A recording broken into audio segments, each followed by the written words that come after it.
Hello, my name is Olivia. I want to tell you about my journey, how I learned to speak English naturally. It wasn't always easy, but today I speak with confidence and joy. I still remember the first time I tried to speak English out loud in front of someone. My hands were sweating, my heart was pounding, and every word felt like I was walking on a tightrope. I had memorized the sentence 100 times in my head.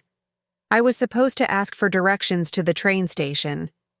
Simple, right? But when I opened my mouth, the words got tangled, and I forgot everything. The man I was speaking to looked at me kindly and said, "Take your time." But I was already shrinking inside. I walked away feeling embarrassed, thinking I wasn't smart enough, not good enough to speak this language. That day, I almost gave up. For weeks, I avoided conversations. I would rehearse entire dialogues in my head, then walk past the opportunity in silence.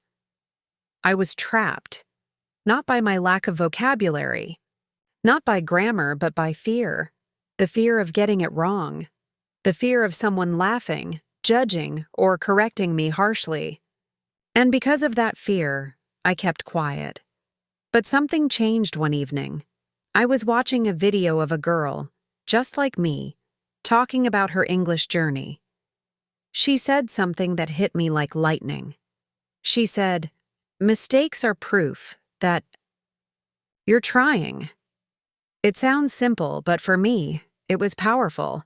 I realized that no one speaks perfectly in the beginning. Even native speakers trip over their words. The only way to grow was to fall a few times and learn how to stand up again. So, I made a decision. From that day forward, I would speak. No matter how clumsy, no matter how awkward, I would try. I stopped chasing perfection and started chasing progress.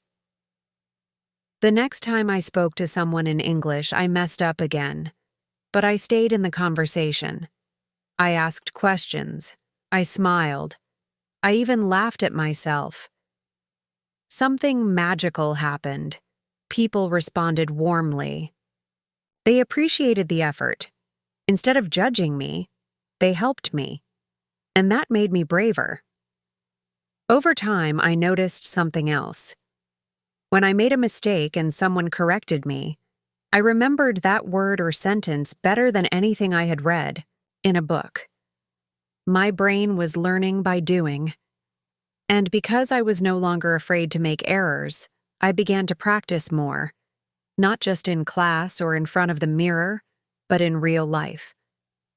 I started asking questions at coffee shops. I joined a local language meetup group. I spoke to tourists in my city. Each time I improved, not because I was smarter, but because I was willing to fall forward. I stopped seeing mistakes as failures. Instead, I started seeing them as stepping stones. Every time I stumbled, I learned something new. Of course, there were hard moments. There were times I couldn't find the words, or someone didn't understand me. And I felt like I was going backward. But deep down, I knew I was still moving forward, because every mistake was making me stronger, more confident, and closer to speaking English naturally. One day, I had a conversation with a woman from Australia. We talked for over 30 minutes about books, travel, and family. She didn't slow down her speech, and I didn't ask her to repeat much. When we finished, she said, "Your English is really good." I smiled, because it didn't feel like I was acting, or pretending, or reading from a script. I was just being myself. That's when I knew I had crossed a bridge, from learning English to living in English. What helped me most in this part of my journey wasn't a grammar book or a perfect accent. It was giving myself permission to be imperfect. Once I did that, everything changed. I opened the door to real learning. And I realized that confidence doesn't come after you become fluent. Confidence is what helps you become fluent. But the truth is, I didn't get here by studying harder. I got here by listening more. In fact, it was at this exact moment, after my conversation with the Australian woman, that I started to ask myself, how do native speakers really sound? Not in textbooks, not in language apps, but in real life, when they're laughing, chatting, telling stories. I wanted to sound natural, not robotic. I wanted to feel the language, not just understand it. And that's how the next step of my journey began. After that conversation with the Australian woman, the one where I felt free, like I had truly spoken English naturally, something inside me shifted. I had spent so long thinking that English was a subject I needed to master with rules, repetition, and perfect grammar. But that chat, that real moment, made me realize something deeper. Fluency didn't come from speaking perfectly. It came from understanding how people actually talk. And that's when I asked myself a big question. What if I've been learning English the wrong way this whole time? I went back to my notebook, the one filled with pages of grammar exercises, vocabulary lists, and verb charts. I flipped through them and noticed something strange. I didn't actually use most of these words when I talked to people. I had studied so much, but I still struggled to keep up in fast conversations. My brain would freeze, like it was searching through a cluttered filing cabinet for the right word.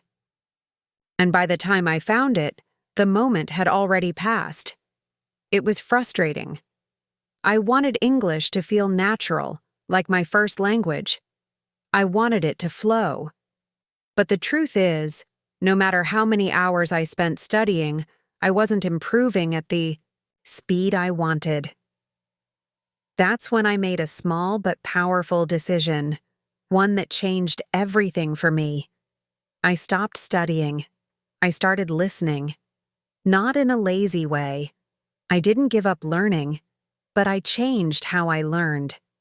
Instead of trying to memorize more, I decided to immerse myself in the real sound of English. I wanted to hear how it lived.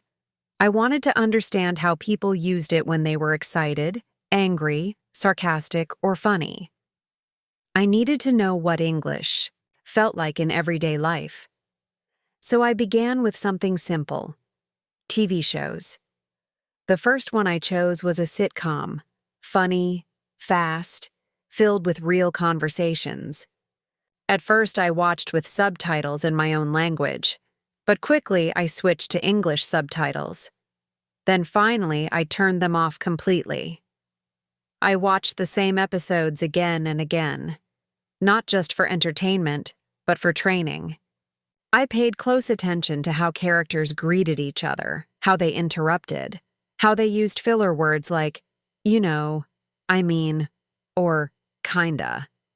These things were never in my textbooks, but they were everywhere in real conversations. Would pause scenes and repeat lines out loud. I mimicked their tone, their rhythm, their pauses. Sometimes I felt silly talking to my TV, but it worked. I started to sound more natural, less like someone reading from a script, more like someone living the language. Then I discovered podcasts. This was a turning point. I realized I could learn anywhere, while walking, cleaning, cooking, even lying in bed. I started listening to podcasts every day. At first, I didn't understand everything, but that was okay. I focused on the feel of the language. I let the words wash over me. I stopped trying to understand every single word, and instead, I focused on the overall meaning. That shift in mindset made a huge difference. Because in real life, people don't speak slowly or clearly. They talk fast. They mumble. They use slang. And if you try to translate every word in your head, you'll fall behind. But if you listen for meaning, you stay with the conversation. Remember one podcast episode about travel? The hosts were laughing and sharing stories about getting lost in foreign cities. I found myself smiling and laughing too. Not just because I understood the words, but because I understood the feeling. I was finally connecting with the language emotionally. That's when I started shadowing. Shadowing means listening to something and repeating it at the same time as the speaker. I would play a short audio clip, like a dialogue or a YouTube video, and speak along with it, imitating the pronunciation, speed, and tone. It was hard at first.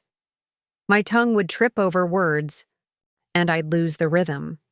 But I kept going. Little by little, my mouth learned to move in the same way native speakers did. I wasn't just learning what to say, I was learning how to say it, and this changed everything. Suddenly, people stopped asking me to repeat myself. They understood me more easily. My accent softened. I sounded more relaxed, more confident. One of my friends said, "Olivia, your English sounds so smooth now." That meant more to me than any test score ever could. I also started noticing the music of English, the rise and fall of sentences, the way people stress certain words for emotion. I practiced those patterns every day. I'd walk around my apartment, repeating sentences in different ways. I didn't say you stole the book. I didn't say you stole the book. I didn't say you stole the book. Each version had a different meaning, just by changing the stress. These were the kinds of things you don't learn from grammar exercises. You learn them from listening, from feeling the language. But the most surprising thing happened when I started listening to myself. I recorded my voice almost every day. At first, I hated how I sounded. I thought my accent was too strong, my sentences were too slow. But I kept going. I would record myself answering simple questions like, "What did you do today?" Or, "What's your favorite food?" Then I'd listen back, not to judge myself, but to learn. I asked, "Do I sound natural? Did I pause too much? Did I use the right tone?" Over time, those recordings became a diary of my progress. I could hear how much I had improved. My sentences were longer, my tone was livelier, and my confidence was real. Listening to myself became one of the most powerful tools in my journey. I also changed the way I listened to others. I paid attention not just to what they said, but how they said it. I noticed when someone sounded excited, confused, or sarcastic. I started to pick up on the tiny details, like how people say, "uh-huh," instead of "yes," or how they use "like" and "so" to fill gaps. These were things that made English feel alive, and I was finally a part of it. Every night before bed, I would listen to English for 20 minutes. Sometimes it was a story. Sometimes it was an interview or a TED Talk. It became a habit, not a chore. It felt like I was feeding my brain with something natural and fun. And slowly, without even realizing it, English started to feel like my own voice. One evening, I was in a coffee shop, and a tourist sat next to me. She asked if I knew where the nearest bus stop was. Without thinking, I answered in English, not just with directions, but with warmth and clarity. She smiled and said, "Your English is really natural." I almost cried, not because it was perfect, but because it was real. Because I didn't freeze. I didn't rehearse. I just spoke. I realized then that listening had rewired my brain. It had trained my ears, my mouth, and my heart. I had learned grammar through feeling, not rules. I had absorbed vocabulary from context, not lists. I had developed rhythm and tone by simply being around English every day. And guess what? I started thinking in English too. It didn't happen overnight. But slowly, my inner voice stopped translating. I began forming thoughts directly in English. I would plan my day in English, talk to myself in the mirror, and even dream in English. The line between my language and their language began to blur. English became a part of me, not just something I had learned, but something I lived. Looking back, I wish I had started listening earlier. It's such a simple thing, yet so powerful. You don't need to be in an English-speaking country. You don't need expensive classes. You just need ears and curiosity. Because when you listen with your whole self, not just your ears but your heart, you start to understand what the language is really about. Connection, expression, emotion. That's how I made English feel natural. Not by memorizing rules, but by letting the language become part of my world. And soon, I started doing something even bolder. I began to live my daily life in English. I didn't wait for the perfect environment or a study session. I brought English into my real world every single day. And that's the third and final part of my journey. How I made English not just something I learned, but something I lived. The day I realized English had become a part of my thoughts, a natural part of my inner voice, I felt something shift inside me. It was like I had crossed a border I didn't even know existed. I wasn't just practicing English anymore. I wasn't just studying or repeating phrases or listening to native speakers. I was starting to live in the language, and that made everything feel different, more personal, more permanent, more real. But there was still one problem. I was living in a country where English wasn't spoken much. I didn't have native-speaking friends all around me. There were no daily conversations at the grocery store in English, no bus drivers or neighbors to chat with in that language. I had to create my own English-speaking world, and that's exactly what I did. It started with small changes, tiny decisions. That seemed unimportant at the time. The first thing I did? I changed the language on my phone. One click, and suddenly, my entire digital life was in English. My messages, notifications, apps, all of it. At first, I felt a bit lost. I had to search for buttons I used to find with my eyes closed, but in just a few days, I began to recognize patterns, new words, and natural ways of expressing things I'd never thought about before. It didn't feel like study. It felt like life. Next, I did the same with my laptop, my YouTube account, even my GPS. If something could be set to English, I set it. I wasn't just doing this to test myself. I was doing it to surround myself. I wanted to build a world where English wasn't something I visited for 30 minutes a day. I wanted it to be the air I breathed. One of the most powerful things I did was start speaking to myself in English. At first, I felt strange. I'd be walking down the street or cooking dinner, and suddenly I'd say, "Okay, today I need to do the laundry," then send an email. And after that, maybe go for a run. I'd talk out loud about my plans, my feelings, even silly things like, "Ugh, I can't believe I forgot the milk again." It wasn't perfect. My sentences had gaps. I'd stop and think. But the point wasn't perfection. It was presence. The more I spoke to myself, the more natural English became in my daily routine. I even gave names to things in my room: lamp, shelf, blanket, charger, and I'd practice describing them out loud. This lamp is old, but it still works well.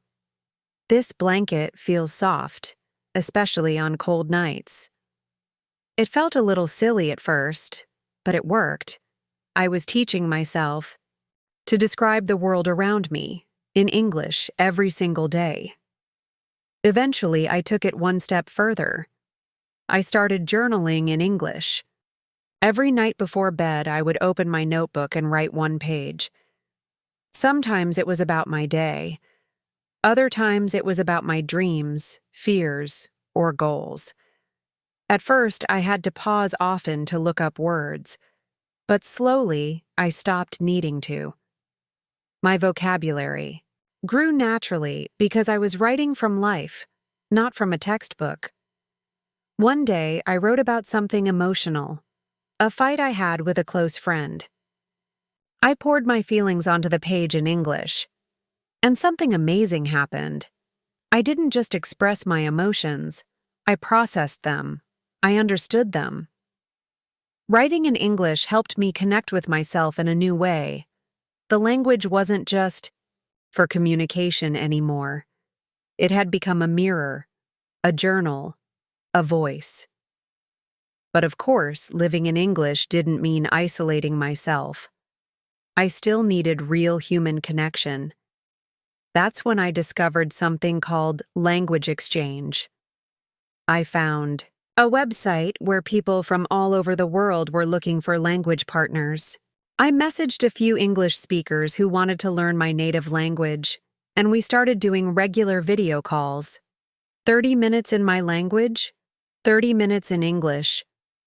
The first few calls were awkward. My voice shook. I didn't know what to say. But my partners were kind. They didn't care if I made mistakes. They were making mistakes too. Over time, these conversations became something I looked forward to. I wasn't just practicing English, I was making friends, real ones. We talked about books, movies, family, and even politics. These weren't language lessons. These were real living conversations, the kind you remember for years. I even had one partner from Canada who became a close friend. We talked every Sunday morning. We shared our struggles, our culture, and sometimes even our cooking experiments. One day she said, "Olivia, when we talk, I forget you're not a native speaker." That meant the world to me, not because I wanted to sound native, but because I wanted to sound like myself in English. I also made English part of my entertainment. I stopped watching dubbed movies and started watching everything in English, even with subtitles at first. I read books that I enjoyed, not academic texts, but stories. Fiction, biographies, young adult novels. At first, I kept a notebook with new words, but later, I let the meaning come from the story itself. I started laughing at jokes, crying, at sad moments and feeling the emotions of the characters, in English. One book changed everything for me, The Fault in Our Stars. It was simple, emotional, and honest. I read it twice, then I watched the movie. Suddenly, English wasn't just a skill. It was an experience, a way of feeling, a way of being human. And then came music. I always loved music. But now I started listening to English songs with a new purpose. I printed the lyrics and sang along. I wrote down phrases I liked. Some lines stayed in my heart forever. Like from Coldplay, "Lights will guide you home." I remember humming that line as I walked home one rainy evening. It made me feel comforted, understood, connected. Everywhere I went, I carried English with me, not like a burden, but like a trusted companion. At the grocery store, I'd imagine how I'd ask for items in English. In the shower, I'd practice speaking like I was in a talk show. In my dreams, I sometimes spoke English without even realizing it. It was becoming second nature. But most importantly, I gave myself permission to have fun with it. I wasn't trying to sound perfect.